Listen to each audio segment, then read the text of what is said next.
네, 오늘 우리 함께 나 무엇과도 주님을 그리고 이것이 영원한 삶 찬양 드리겠습니다.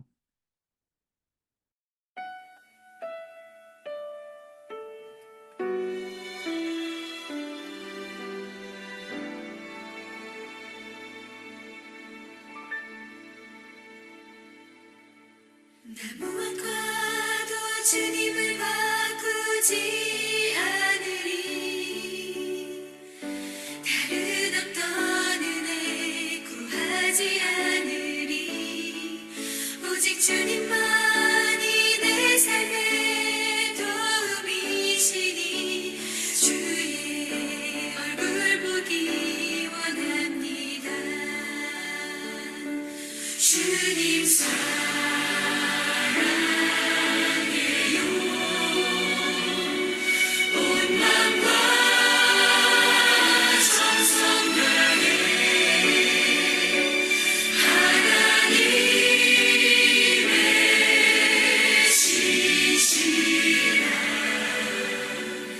친구 되기 원합니다.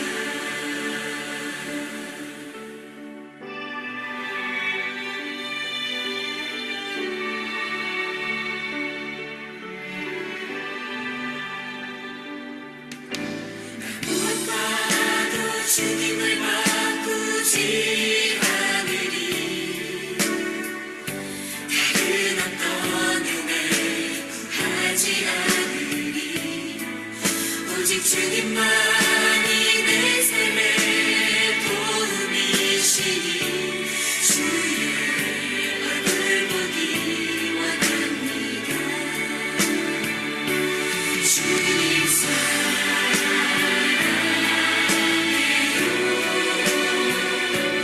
온 마음과 정성 다해 하나님의 시시라 친구 되기 원합니다. 주님 사랑해요.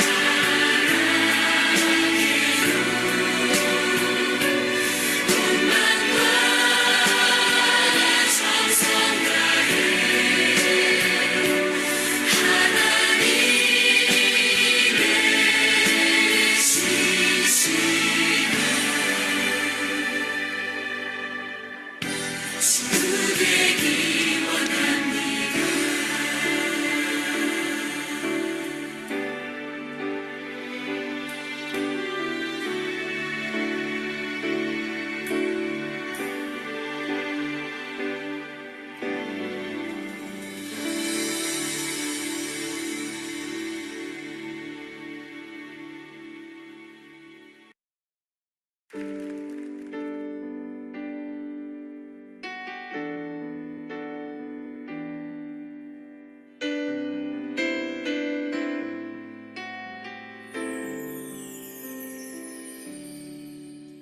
영원한 사귐에 날 초대하시네.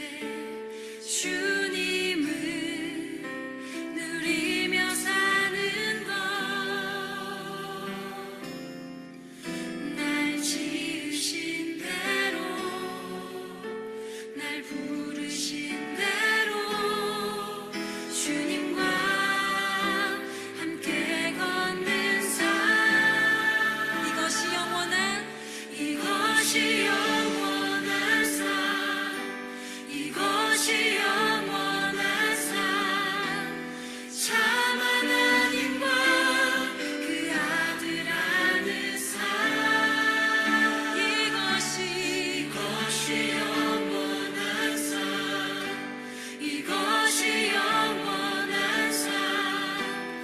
내가 주 안에 주는 내 안에 늘 거하는 삶. 우리 다시 한번 노래하겠습니다. 주님께서 우리를 초대하셨습니다. 영원한 사귐에 날 초대하시네. 주님을 누리며 사는 것, 오늘 나를 지시고 부르신 대로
함께 기도하겠습니다.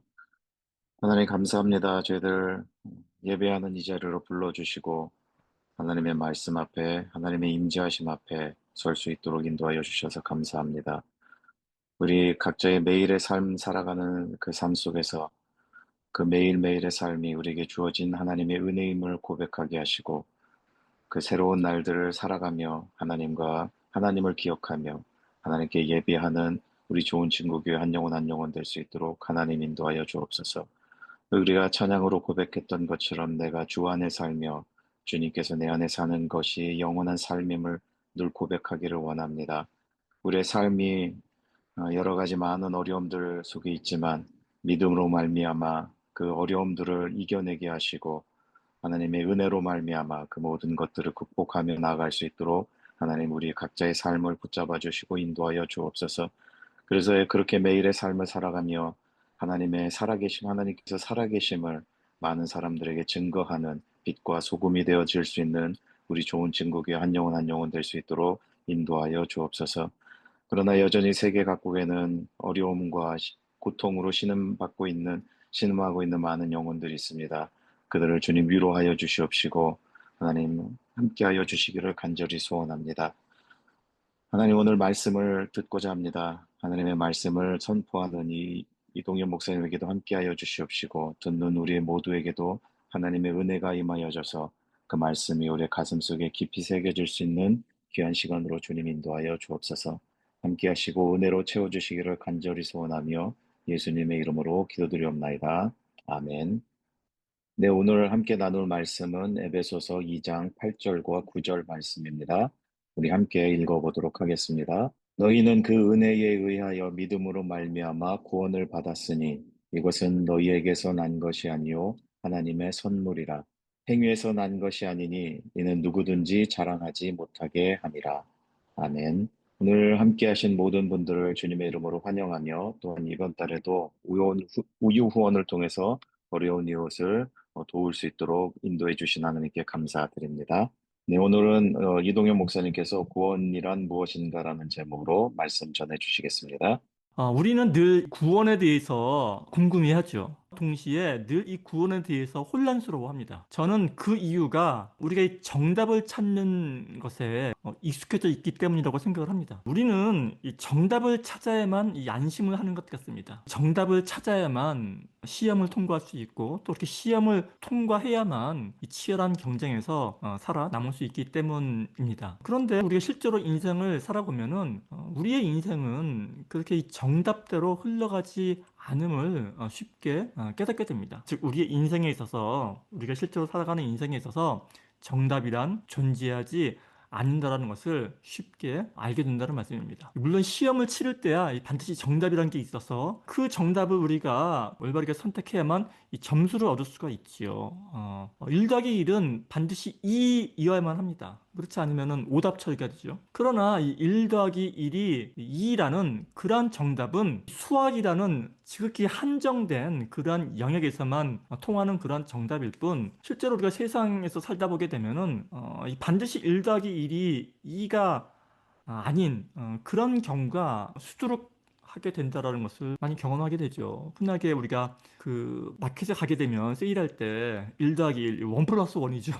이 1 플러스 1만 하더라도 1 플러스 1은 항상 2개가 아니죠. 항상 3개 내지는 4개, 심지어는 뭐 6개가 되기도 하죠. 바꿔 말씀드리자면은 시험에서의 정답이란 그저 그것을 정답으로 하자라는 동의가 된 사항일 뿐 그것이 그 정답이라는 것이 진리 자체는 아니라는 그런 말씀입니다. 정답이 진리 자체는 아니라는 그런 말씀입니다.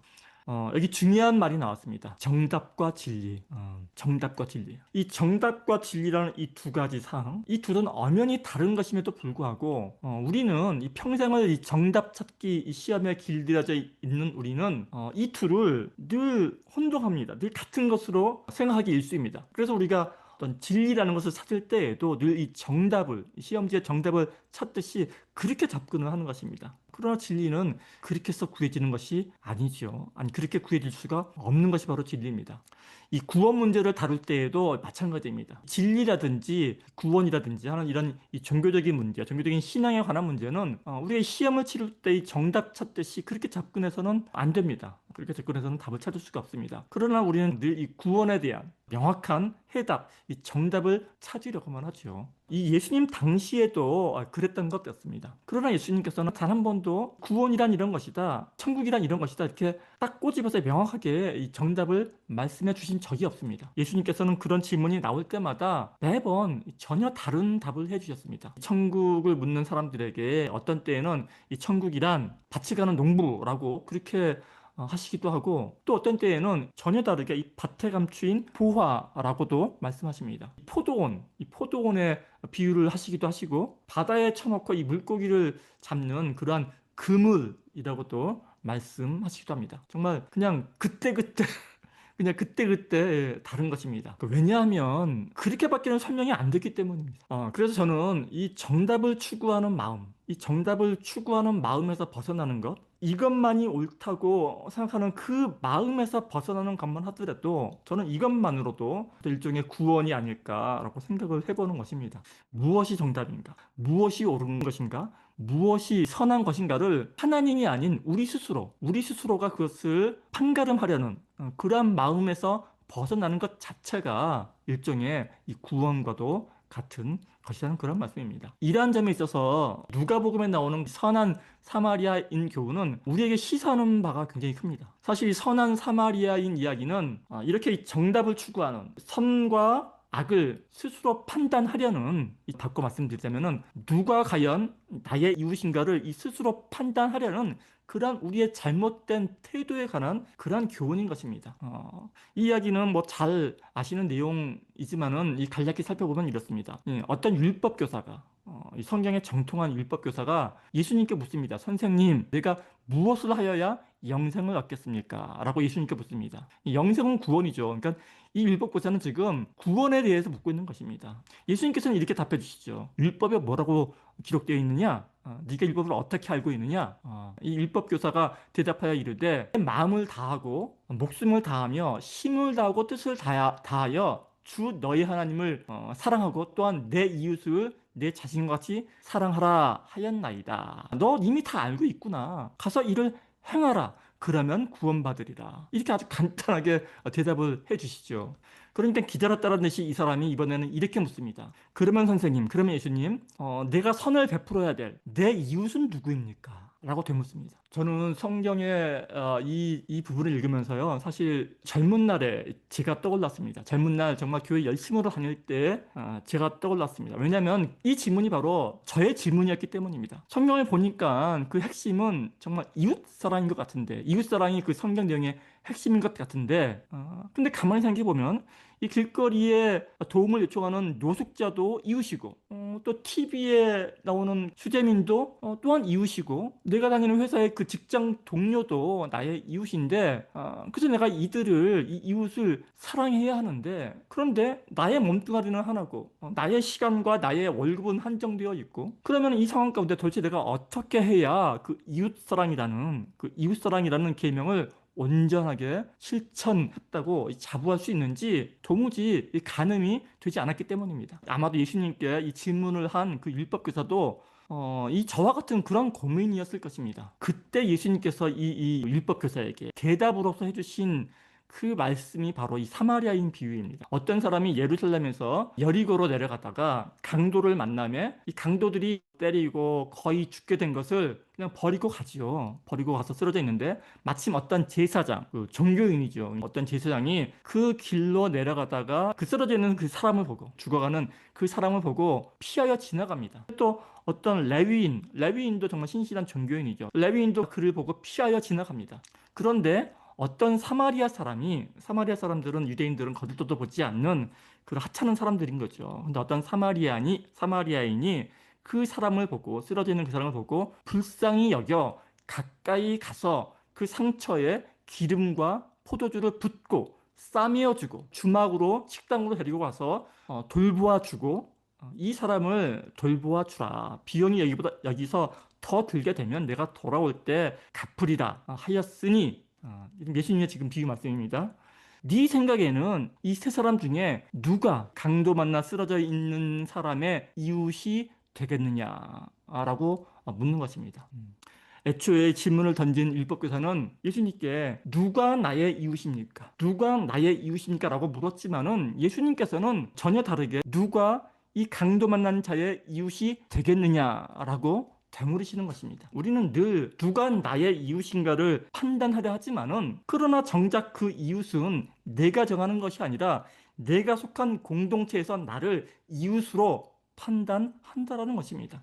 나는 그저 나의 삶과 나의 행동과 나의 처신으로 그 공동체에서 이웃으로 받아들여지는 것이지, 내가 이웃을 삼고 말고 선택하는 그 판단하는 그런 것이 아니라는 말씀입니다. 사실 이 구원 또한 이와 비슷합니다. 내가 무엇을 해서 나 스스로 무엇인가를 해서, 그게 선행이 됐든 어떤 종교적인 행위가 됐든 내가 무엇인가를 해서 내가 나의 구원을 이루는 것이 아니라, 구원이란 오직 은혜로서 내가 이 하나님 나라에 받아들여지게 되는 것이라는 그런 말씀인 것입니다. 이것이 오늘 이 에베소서 본문에서 말씀하고 있는 너희는 그 은혜에 의하여 믿음으로 말미암아 구원을 받았으니 이것은 너희에게서 난 것이 아니라 하나님의 선물이라 라는 이 말씀이 전하고자 하는 그런 뜻일 것입니다. 그래도 우리는 여전히 이 구원에 대한 의문이 났습니다. 여전히 혼란스럽습니다. 그러면 과연 그 은혜로 허락되는 구원이라는 것이 과연 어떤 것인가? 그 부분에 대해서 한번 또 살펴보도록 하겠습니다. 우리는 구원하면 흔히 어떤 위험이나 어려움에서 벗어나서 얌전하게 되는 것을 의미한다고 그렇게 생각을 합니다. 그래서 이 구원의 뜻이죠. 그러나 이 기독교에서, 이 성경에서 말하고 있는 구원이란 그보다는 조금 결이 다른 그런 뜻을 내포하고 있습니다. 성경에서는 이 구원이라는 말과 함께 구속이라든지 이 대속이라는 말도 함께 사용하는 것입니다. 어려운 말이죠. 잘 사용하지 않는 말입니다. 구원이면 구원이지, 뭐 구속은 무엇이고 또 대속은 또 뭔 말인가? 왜 자꾸 잘 쓰지도 않는 종교적인 말들을 만들어내서 우리를 이게 힘들게 하는가, 이렇게 생각할 수도 있겠지만은 사실 이 성경에서 말하고자 하는 이 구원은 우리가 흔히 알고 있는 그런 구원이라는 개념보다는 구속이라든지 이 대속이라는 개념에 훨씬 더 가까운 그런 뜻입니다. 이 구속의 개념을 가장 자세하게 설명하고 있는 이 성경이 바로 이 룻기입니다. 구약의 룻기입니다. 이 룻기를 보면 이 룻의 구원자로서 이 보아스라는 인물이 등장을 하게 됩니다. 그런데 이 보아스가 이 룻을 아내로 맞이하는 이 구원하는 과정에서 고엘이라는 이 개념이 나옵니다. 고엘은 참 번역하기가 힘든 말인데 성경에는 이것을 기업 물을 자라고 이 번역을 하고 있습니다. 누구나 아무렇게나 이 룻을 구원하는 것이 아니라 이 반드시 고엘, 즉 이 기업 물을 자격이 있는 사람이어야 한다라는 것입니다. 그래서 이 룻기의 그 끝부분에 보면은 보아스가 이 룻을 마음에 들어 함에도 불구하고 이 막무가내로 그 룻을 아내로 드리는 것이 아니라 룻의 가장 가까운 친족을 수소문해서 찾아서 그에게 먼저 이 룻을 아내로 취할 의사가 있는지를 확인합니다. 왜냐하면 그 가장 가까운 친족이 이 기업물을 자격이 있는 것이거든요. 그리고 이 룻기의 후반부는 그거를 확인하는 과정이 아주 상세하게 기록이 되어 있습니다. 그러니까 첫 번째로 그 기업물을 권리가 있는 그 사람이 그 룻을 아내로 취할 마음이 없음을 확인한 후에야 비로소 적법한 절차를 거쳐서, 이제 여기서는 이제 그 신을 버는 행위로 나타나는데, 그 적법한 절차를 거친 후에 그 보아스가 룻을 아내로 취하게 되는 것입니다. 그래서 이렇게 구원받은 룻에게서 이 보아스와 룻 사이에서 오벳이 태어나고, 이 오벳에게서 그 유명한 그 다윗의 아버지인 이세가 태어나죠. 그래서 이세의 아들이 다윗이고, 그래서 결과적으로 한낱 이방 여인에 불과했던 이 룻은 그 이스라엘의 구원자 이 다윗의 증조 할머니가 되는 그런 영광을 얻게 되는 것입니다. 이 사실 룻기는 그 표면적으로는, 겉으로는 이 룻이라는 이 한낱 이방 여인의 그 신앙과 그 믿음을 깊이 있게 다루고 있는 그러한 책이긴 하지만은, 그러나 또 한편으로 보게 되면 이 룻기에서 중요한 것은 룻의 구원 과정인 것입니다. 도움이 절실히 필요했던 룻의 구원자로서 등장하는 그 보아스는 기업 물을 자의 자격 여부를 아주 철저하게 따집니다. 그리고 그 기업 물을 첫 번째 자격은 그 도움이 필요한 사람의 가장 가까운 친족이어야 한다는 것입니다. 가장 가까운 친족. 그래서 이 보아스가 곤경에 빠진 룻을 구원할 수 있었던 그 이유는 룻의 가까운 친족이었기 때문에 비로소 가능한 일이었다라는 그런 말씀입니다. 근데 이 룻기의 보아스는 사실상 이 신약의 구원자인 예수님을 상징합니다. 예수님께서 우리를 구원할 수 있었던 이유는 바로 예수님께서 우리와 같은 인간이었기 때문이라는 것입니다. 하나님이 예수님의 그 성육신 교리가 바로 그래서 나오는 것이죠. 그래야만 우리의 죄를 대신해서 기업을 물을 수 있기 때문인 것입니다. 이러한 관점에서의 구원을 이 성경에서는 구속 혹은 대속, 죄를 대신 속한다라는 그러한 말로서 표현을 하고 있는 것입니다. 구원은 salvation이죠. 구원은 salvation인데 이 구속이라는 말은 영어로는 그 redemption이라고 합니다. redemption. 그러니까 이 말의 동사형이 redeem이라는 말이죠. redeem, R-E-D-E-E-M, redeem. 이 redeem을 하는 사람을 redeemer라고 하죠. redeemer. 그래서 그 미국의 그 유명한 그 교회 리디머 처치 할 때 그 리디머가 바로 그 구원자를 말하는 겁니다. 세이비어라고도 하지만 그 구원자를 리디머라고도 하는 게 구속자로서의 이제 구원자를 말하는 거죠. 이 리뎀션으로서의 이 구원 개념, 이 구속 개념을 잘 설명한 책이 성경책 가운데서는 이 룻기였다 그러면은 오늘날의 시대에 이 현대 시대의 이 리뎀션, 이 구속을 잘 묘사한 그런 영화가 하나 있습니다. 바로 쇼생크 탈출이라는 영화입니다. 정말 유명한 영화죠. 이거 반드시 보셔야 되는 인생 영화이기도 합니다. 근데 이 쇼생크 탈출이라는 말이 이게 우리나라 영화 제목으로는 쇼생크 탈출로 번역이 되어 있지만 원래 이 영화의 원제목은 쇼생크 리뎀션입니다. 쇼생크 리뎀션. 그러니까 쇼생크라는 감옥의 구원이라는 그런 뜻입니다. 원제목은. 그러니까 영화 속에서 구원을 받은 주인공의 이름이 그 앤디 듀프레인이거든요. 팀 모리슨이 분한 앤디 듀프레인인데, 그러니까 정작 영화 속에서 구원을 얻은 그 사람의 이름은 앤디 듀프레인인데, 이게 앤디 듀프레인의 구원이 아닌 정작 영화 제목은 이 쇼생크의 구원이라는 것입니다. 그렇다면 어째서 이 주인공 앤디의 그 구원을 다룬 영화가 그가 수감되어 있던 그 교도소의 구원이라는 그러한 제목을 가지게 되었는가?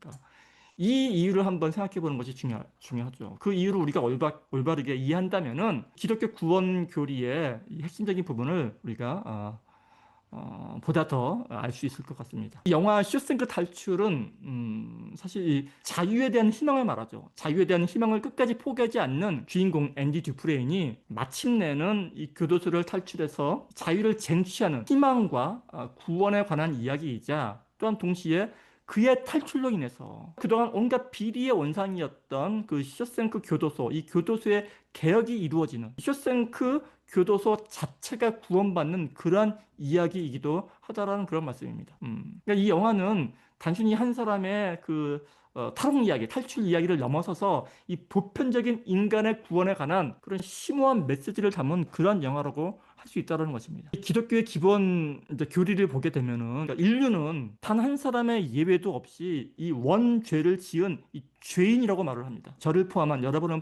포함한 모든 인류는 단 한 사람의 예외도 없이 이 원죄를 지은 죄인입니다. 창세기 때 하나님의 명령을 거역한 이 아담의 후손인 우리 인간은 그 타락 이후에 낙원에서 추방되어서 마치 교도소에 수감된 죄수들처럼 자유를 잃은 채 살아가죠. 세상이라는 감옥 속에서 자유를 잃은 채 살아갑니다. 그러나 우리 인류는, 이 죄인인 인류는 이 세상이라는 감옥에 너무나 익숙해져 있어서 오히려 세상을 벗어나서 이 진정한 자유를 얻는 것을 두려워하며 살아갑니다. 이 영화에서도 보게 되면 이 영화 쇼생크 탈출 후반부에서도 그 여러 죄수들이 나오는데 평생을 50년 이상을 복역을 하다가 모범수로서 이 가석방되어서 출소한 브룩스라는 그 늙은 죄수 이야기가 나옵니다. 좀도둑으로 감옥에 들어와서 평생을 감옥에서 복역한 사람입니다. 모범수였기 때문에 가석방이 되었는데 그러나 그런 평생을 그 감옥에서 길들여진 탓에 그 감옥 생활에 길들여진 탓에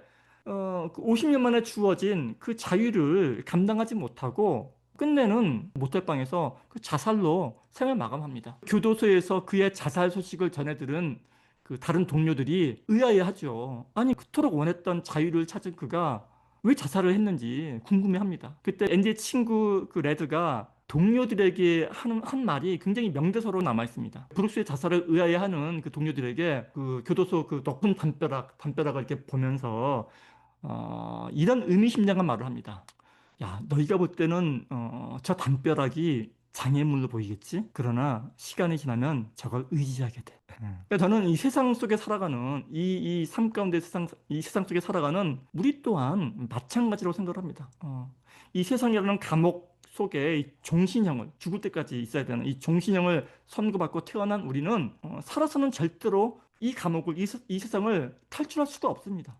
그런데 그 이유는 그 감옥이 너무 높다거나 아니면 보안시설이 너무나 완벽해서라기보다는 우리 스스로가 그 자유에 대한 희망을 포기를 하거나 아니면 그 울타리 안에서의 삶에 너무나 익숙해져 있기 때문이라는 말씀입니다. 다시금 기독교 교리로 돌아와서 이러한 이 원죄를 안고 태어난 우리 인간의 구원은 예수님이라는 이 한 인간이죠. 한 인간의 출현으로 비로소 가능하게 됩니다. 온 인류의 시조였던 이 첫 번째 인간 아담이 하나님의 금령을 어겨서 그의 후손인 우리가 온 인류가 죄인의 신분이 되었다면은 이번에는 그 온 인류를 대표해서 십자가를 지신 인간 예수님의 순종으로 인해서 이 모든 인류의 모든 사람의 구원이 가능해졌다라는 것이 바로 이 기독교의 핵심 구원관, 핵심 교리인 것입니다. 그리고 이러한 과정을 통한 구원을 이 기독교 용어로 이 리뎀션, 이 구속이라고 하는 것입니다. 이 구약 성경에 보게 되면 창세기 다음에 출애굽기가 나오죠. 이집트 탈출기입니다. 이 출애굽기는 이러한 기독교의 구원 교리의 근간을 이루는 그런 중요한 스토리입니다. 그런데 이 이야기를 가만히 살펴보면은 이 이스라엘 백성들이 이 애굽을 출애굽하는 데에는 바꿔 말씀드리자면은 그들이 구원을 받는 데 있어서는 그들이 해야 할 것은 아무것도 없었습니다. 그들은 그저 그들의 인도자 모세를 믿고 그를 따르기만 하면 그만이었습니다. 기독교 교리도 마찬가지죠. 구원에 있어서 우리가 해야 할 것은 아무것도 없습니다. 마치 이스라엘 백성들이 모세를 믿고 따르듯 그저 예수님만을 믿고 따르기만 하면 그러면 된다는 것입니다. 그래서 우리가 교회를 가면 예수 천당, 불신 지역, 우리 예수님만 믿으면 천국을 간다라든지 예수님만 믿으면은 구원을 받는다라는 말은 이러한 기독교의 기본적인 교리의 근간 그런 말입니다. 그리고 여기에는 뭐 잘못된 것도 없습니다. 그러나 제가 늘 드리는 말씀이지만 이 말은 기독교의 구원관, 기독교가 전하고자 하는 바야 이 절반의 진리에 불과합니다. 성경은 이 단순히 애굽에서의 벗어남, 애굽에서의 탈출만으로 구원을 설명하고 있지 않기 때문입니다. 이 본격적인 구원, 이 구원의 완성은 단지 이 애굽에서 벗어나는 것이 아니라 이 약속의 땅인 이 가나안에 들어가는 것이기 때문입니다. 그런데 이 가나안 입성, 가나안에 들어가는 것은 출애굽, 애굽을 벗어나는 것만큼 그리 만만치가 않음을 우리는 쉽게 발견할 수 있습니다. 출애굽 때에는 백성들이 할 일이 별로 없었습니다. 하나님께서 10가지 재앙으로 그들을 구해주셨고 하나님께서 친히 홍해를 갈라서 그들을 인도해 주셨습니다. 광야에서도 하나님께서는 고기가 먹고 싶다고 한다면은 메추리 떼를 보내주셔서 배가 터지도록 먹여 주시기도 하고 물이 없다고 불평을 한다면은 이 반석에서 물을 내주시기도 하셨습니다. 그런데 이 가나안 입성 문제만큼은 굉장히 엄격하게 대하십니다. 정탐꾼을 보내게 하시고 그들 스스로 결단하게 하십니다. 그래서 그 결과로 두려워서 용기가 없어서 가나안 진출을 포기한 그 출애굽 1세대들은 모두 다 광야에서 죽고 가나안 입성에 대한 믿음을 가진 그들의 자손들, 그 2세대들만이 그 땅을 차지하게 되는 것입니다. 이 출애굽 이야기를 오늘날 우리의 구원 문제와 연관시켜서 생각을 해본다면은 이 구원이란 단지 우리가 이 자유롭게 되는 것에 관한 이야기가 아니라 이 자유롭게 된 이유가 더욱더 중요하다는 것입니다. 영화 쇼생크 탈출에서도 마찬가지입니다. 단순히 쇼생크라는 교도소를 탈출하는 것만이 구원이 아니라는 것입니다. 석방된 늙은 죄수, 이 브룩스가 자살로 생을 마감한다든지 혹은 이 주인공 앤디가 교도소를 탈출하는 것으로 영화가 끝나지 않는 것도 바로 이 때문일 것입니다. 이 성경은 믿음을 가진 자들이 장성한 분량으로까지 자라나야 한다고 거듭 강조를 합니다. 그래서 결국 성경이 말하고자 하는 신앙이란 단지 예수 믿으면은 천국 간다, 교회만 나가면은 구원받고 천국 간다라는 그러한 것이 아니라 우리가 이 삶 가운데서 정말 성숙한 모습으로 온전하게 장성한 분량까지 자라나는 것에 관한 그런 문제라는 것입니다. 우리의 거듭남이 곧 구원의 끝은 아니라는 말씀입니다. 거듭난 이후에, 중생한 이후에 우리가 삶을 어떻게 살아나가느냐가 더욱더 중요하다라는 그런 면이 숨겨져 있는 것입니다. 우리는 무조건 예수만 믿으면, 교회에만 출석하면 이 구원이 자동적으로 이루어지는 줄로 착각을 합니다. 그러나 절대로 그렇지 않습니다. 거듭남이란 구원의 시작에 불과합니다. 그리고 그 구원의 완성은 우리의 삶을 통해서 이루어지는 것입니다. 우리는 우리의 삶을 통해서 정말 용기 있게 우리의 구원을 증명해 보여야 합니다. 영화 속에서 끝까지 희망을 잃지 않았던 휴스크 감옥의 앤디 듀프레인이나 아니면 성경 속의 출애굽기에 그 여호수아를 믿고 여리고성을 향해서 좀 용감하게 진격을 해서 그 가나안을 쟁취했던 그 광야 2세대들처럼 우리는 우리에게 주어진 삶을 뚫고 나가야 하는 것입니다. 우리가 이렇게 우리의 구원을 우리의 삶 가운데서 증명해낼 때, 빛을 발할 때, 그때 비로소 나의 구원뿐만이 아니라 내가 속한 공동체에도, 그러니까 즉 나의 주변에도 구원의 빛이 비추이게 된다라는 말씀입니다. 사실 이 부분이 하나님께서 우리에게 구원을 허락하신 보다 중요한 이유일 것입니다. 이렇듯 나의 구원은 단지 나 한 사람만의, 나 하나만의 구원으로 끝이 나지 않습니다. 나의 구원은 반드시 내가 속한 공동체의 구원과도 연관이 되어 있습니다. 나만 홀로 하늘에 이렇게 들려 올려지는 것이, 그러한 것이 구원이 아니라 내가 살고 있는 공동체가 하나님 나라가 되는 것이 바로 구원의 중요한 부분이라는 말씀입니다. 이 말씀을 바꿔 말씀드리자면은 예수 그리스도로 인해서 내가 속한 공동체가 이전과는 전혀 다른 세계, 이전과는 전혀 다른 삶의 패턴을 살게 되는 것이, 그것이 바로 구원의 참된 모습이라는 것입니다. 그리고 그러한 구원의 보다 구체적인 모습은 성경 말씀대로 이웃을 남으로 여기지 않고 내 몸처럼, 이 한 몸처럼 여기는 삶을 통해서 우리에게 보여지게 되는 것입니다. 이 외에도 구원을 설명하는 수많은 다른 측면들이 있습니다. 무수히 많은 측면들이 있습니다. 그래서 우리는 구원이란 바로 이런 것이다, 정답처럼 구원이란 이런 것이다 하고 이 딱 하나로 이 구원을 정의할 수 없다라는 제가 말씀을 드리고 싶어서 이렇게 장황하게 제가 말씀을 드린 것입니다. 그러나 그럼에도 불구하고 우리는 늘 이 구원을 어떤 하나의 명확한 개념으로 치환해서 우리의 머릿속에 담으려고 하죠. 그렇게 명확하게 이해를 하려고 합니다. 그러나 그렇게 되지는 않죠. 끝내 우리의 자그마한 머릿속에, 두뇌 속에 담겨지지 않는 그러한 구원의 개념, 그러한 하나님의 개념을 두고 우리는 늘 혼란스러워하며 급기야는 이 하나님을 의심하기까지 하죠. 하나님이 과연 있는 것이냐 없는 것이냐. 제가 오늘 이 구원이란 무엇인가라는 정말 거창한 제목을 들고 나왔지만 사실 제가 이 시간을 통해서 이제 드리고 싶은 말씀은 그 정답이 아닙니다. 저는 그 정답을 가지고 있지도 않고요. 정답을 설명해 드릴 능력도 없습니다. 저는 다만 이 질문에서 놓여서, 이 질문에서 벗어나서 자유함을 누리라는 그런 말씀을 드리고 싶은 것입니다. 지금 우리가 우리 수준에서 설명할 수 있는 구원은 제 생각에는 그렇습니다. 그저 우리의 삶 가운데 평안함을 누리는 것이 저는 구원이 아닐까. 가장 간단한 모습인 거죠. 그러니까 이게 뭐냐면은 우리에게 주어진 삶을 삶 그대로 받아들이고 경험하는 것입니다. 진리를 우리의 이 자그마한 머리로 규명하러 들지 말고, 정의하러 들지 말고 그 존재하는 그 진리 자체를 그냥 받아들이고 인정하는 것입니다. 우리에게 주어진 삶, 우리에게 주어진 인생을 그냥 오롯이 경험하고 그것이 곧 하나님의 선물임을 그냥 받아들이는 거죠. 그런데 그러기 위해서 온전히 그 삶을 있는 그대로 받아들이고 경험하고 누리기 위해서 필요한 것이 바로 오늘 에베소서에서 말하고 있는 은혜로 인한 믿음이라는 말씀입니다. 사실 구원에 대한 이해는 별다른 방법이 없습니다. 그저 끊임없이 질문하고 끊임없이 고민하는 것 외에는 별다른 방법이 없습니다. 이 중세 시대는 정말 신학이 최고로 발전한 시대인데 그 당시에는 천재들은 무조건 신학을 했습니다. 왜냐하면 신학이 학문의 최고봉이었기 때문입니다. 그래서 우리가 알고 있는 모든 이 신학 이론의 대부분이 중세시대에 이미 다 나와 있습니다. 그런데 그 신학이 완성된 그 중세시대에 정말 하다 연구를 하다 어디까지 왔냐면은 신학의 대상, 하나님이라든지 구원이라든지 이런 것들은 도저히 설명되어질 수 없다라는 결론에 이르게 됩니다.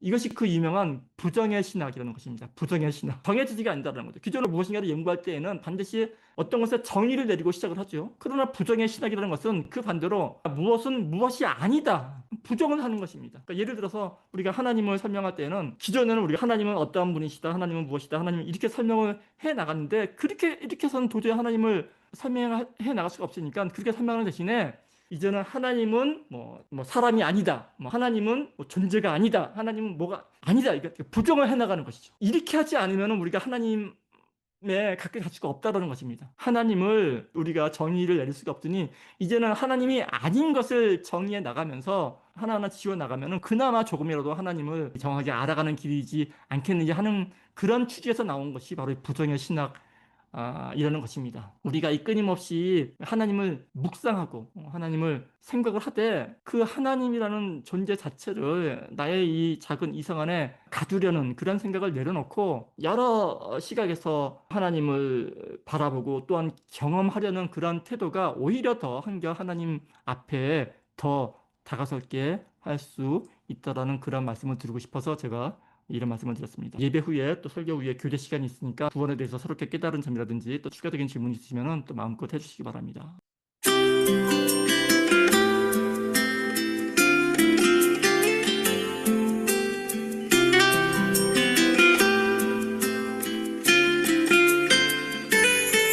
주의 말씀 앞에서 당신은 참된 예배자 그토록 찾으시던 하나님의 기쁨 주의 말씀 앞에서 당신은 참된 예배자 그토록 찾으시던 하나님의 기쁨 이 세상을 향한 거룩한 생명빛 되어 이 세상을 위한 구원의 소망 되어 영원한 하나님의 나라 함께 세워가리.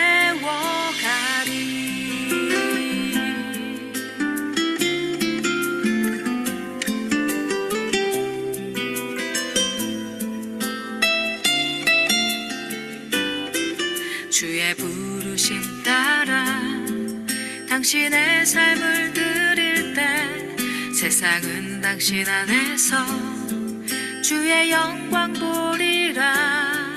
주의 부르심 따라 당신의 삶을 드릴 때 세상은 당신 안에서 주의 영광 보리라. 이 세상을 이길 주님의 군사 되어 이 세상을 섬길 주님의 손과 발 되어 영원한 하나님의 나라 함께 세워가리.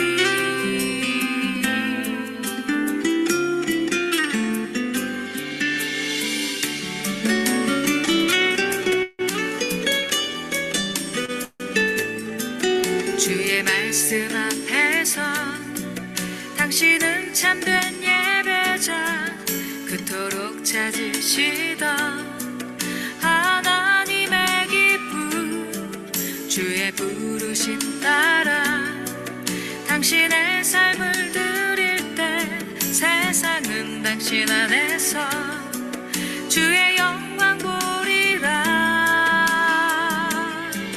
이 세상을 향한 거룩한 생명빛 되어 이 세상을 위한 구원의 소망 되어 영원한 하나님의 나라 함께 세워가리.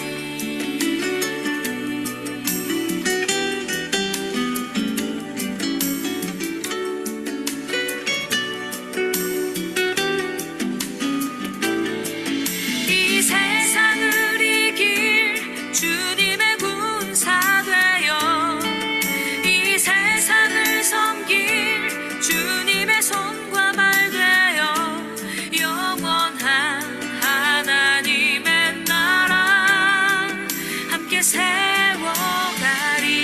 하나님의 나라 함께 세워가리.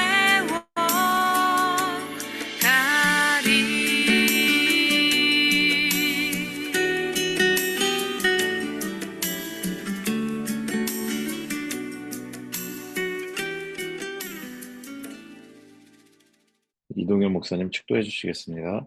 함께 축도하겠습니다. 이제는 우리 구주 예수 그리스도의 은혜와 하나님 아버지의 사랑하심과 성령 하나님의 교제케 하심이 이 시간 함께 예배하는 우리 좋은 친구 교회 성도들의 머리 위에 그 가정과 이웃 위에 이제로부터 영원토록 함께 있을지어다. 아멘.